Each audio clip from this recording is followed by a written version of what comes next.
The snow had already buried the road when the Navy SEAL stopped his truck and saw her standing there, thin coat, trembling hands, and eyes that looked like they'd already survived too many winters.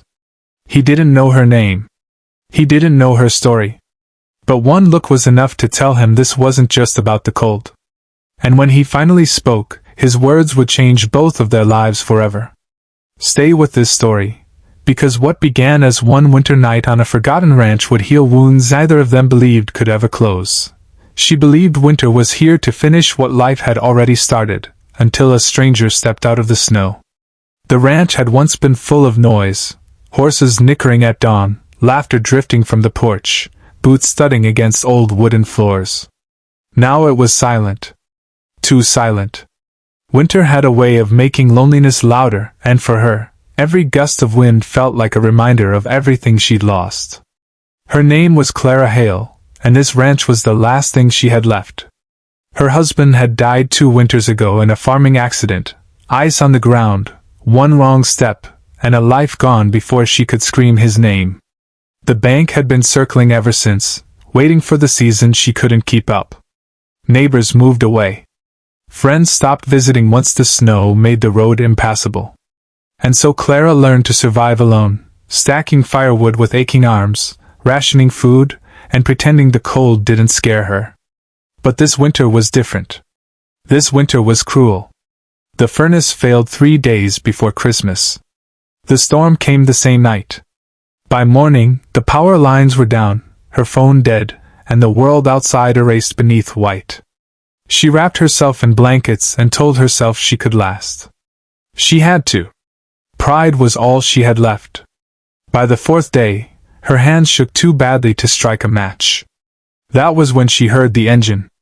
At first, she thought it was her imagination, wind playing tricks on a desperate mind. But then headlights cut through the snow, slow and deliberate, like someone who didn't scare easily. The man stepped out of the truck like winter didn't bother him. Broad shoulders, calm movements, eyes sharp but tired.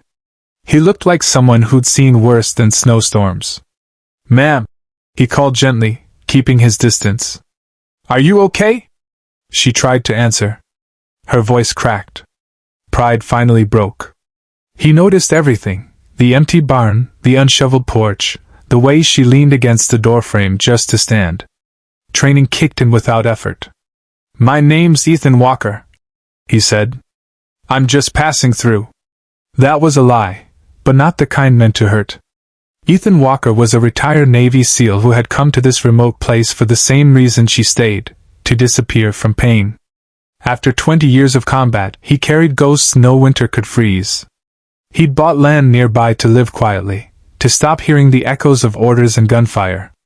But standing in front of Clara, he realized something uncomfortable. Running didn't mean healing.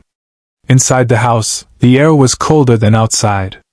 Ethan fixed the furnace by lantern light, his hands steady, his movements sure. He started the generator he kept in his truck, stocked her pantry without asking permission, and shoveled the path like it was second nature. She watched him from the table, unsure whether to cry or sleep. When it was finally warm again, she whispered, "I didn't ask for help." Ethan met her eyes, not pitying, not judging. "I know," he said. "Neither did I, when I needed it most." Night fell heavy and quiet. Snow kept coming. And for the first time in weeks, Clara wasn't afraid to close her eyes. The storm outside wasn't the most dangerous thing anymore. It was the walls they both built inside. Ethan stayed longer than planned. One night became 3. Then a week. The storm made leaving impossible, but neither of them rushed to say it out loud. They talked by the fire, at first about simple things. Horses. Weather. The way the land changed with seasons. Slowly, the silences grew softer. Safer. One evening, Clara finally asked, "Why are you really here?" Ethan stared into the flames, jaw tight. The truth had weight. "I led men into places where winter would have been mercy," he said quietly. "Some didn't come back. And some of us did, but left parts behind." He told her about the nightmares. About waking up ready to fight shadows. About how silence was easier than explaining himself to people who wanted him to be normal again. Clara listened without interrupting. Then she surprised him. "I talk to my husband sometimes," she said. "Out loud. I know he's gone. But the quiet feels heavier if I don't." Ethan swallowed. That confession hit deeper than gunfire ever had. The next morning, the bank truck arrived, early, unannounced. Final notice. They were taking the ranch. Clara stood on the porch, shoulders shaking, trying not to beg. Ethan stepped beside her, presence calm but unmovable. "She's not alone," he said evenly. The banker scoffed, until Ethan looked at him. Not aggressively. Just with the kind of authority earned in places paperwork couldn't reach. Ethan had resources. Savings he never used. Skills people underestimated. And something more important, a reason. He helped her fight. Not just legally, but emotionally. Together, they repaired fences, cleared debt piece by piece, and rebuilt more than wood and stone. Winter stretched on, but it no longer felt endless. One night, as snow fell softly instead of violently, Clara stood beside him on the porch. "I thought winter was here to finish me," she said. Ethan shook his head gently.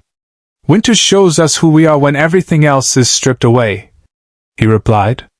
Then, softer, "You don't have to face this winter alone." She didn't answer with words. She just leaned into his shoulder. And for the first time in years, Ethan didn't flinch at the closeness. Spring came slowly. But it came. The ranch stood. So did they. And sometimes, the strongest rescue isn't pulling someone out of the storm. It's standing beside them until the storm passes. Some winters aren't made of snow. They're made of grief, fear, and silence. And if you're in one right now, remember this. You don't have to face it alone. Help doesn't always arrive loudly. Sometimes it comes quietly, wrapped in kindness, right when you're ready to give up. If today's story touched your heart, please like the video and subscribe to the channel. And remember, even a small act of kindness can change someone's entire life. Red Heart.